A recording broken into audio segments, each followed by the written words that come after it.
Good morning আমার মিষ্টি মিষ্টি ভিউয়ার্সদের সঙ্গে আমার একটা সুন্দর দিন শেয়ার করলাম। এই আমার সকালে চাটা খাওয়া হলো, খেতে খেতে একটু ছাদে গিয়ে, কেন এইটুকুনি সময়ের মধ্যে একটুখানি আমাকে রেস্ট নিয়ে নিতে হয়, এরপরেই তো কাজ শুরু।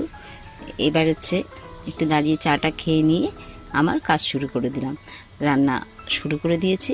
আজকে বেগুন আলু দিয়ে একটা পাঁচফোড়ন দিয়ে সুন্দর করে মিষ্টি মিষ্টি করে তরকারি করে নিলাম। এটা রুটি দিয়ে খাওয়া যাবে। আর বাকি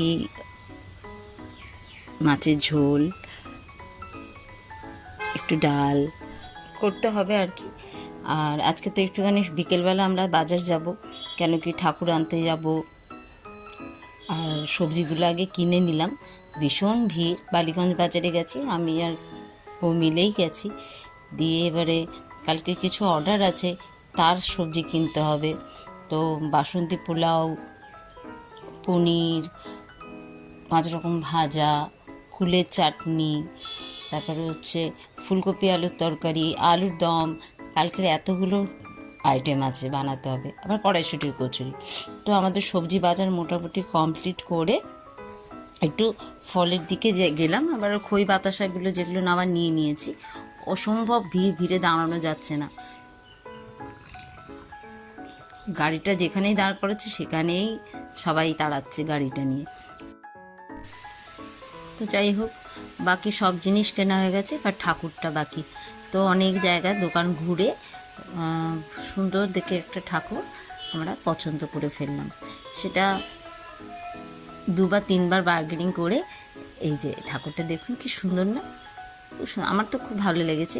ঠাকুরটা 450 টাকা নিল, খুব ভালো লাগলো ঠাকুরটা। যাই হোক, আমরা ঠাকুরটা নিয়ে বাড়ি ফিরে চলে এলাম। সকালবেলা উঠে মেয়েটা স্নান টান করে ওর বাবা আর মেয়ে দুজন মিলে ঠাকুর সাজাতে বসে গেছে। এই যে সুন্দর করে ফুল দিয়ে খুব সুন্দর করে ঠাকুর সাজিয়েছে। মেয়েটা দেখতে দেখতে বড় হয়ে গেল। যাই হোক, এই যে ঠাকুরটা কি সুন্দর লাগছে না, খুব মিষ্টি। আমার গুরুদেবকেও বসিয়েছি।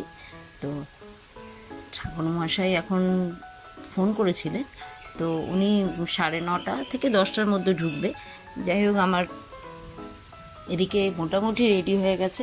ওর বাবা অর্ধেক সাজিয়ে ফেলেছে, গুছিয়ে ফেলেছে। ফলগুলো মেঘ কেটেছে, ওকে দেখিয়ে দিলাম।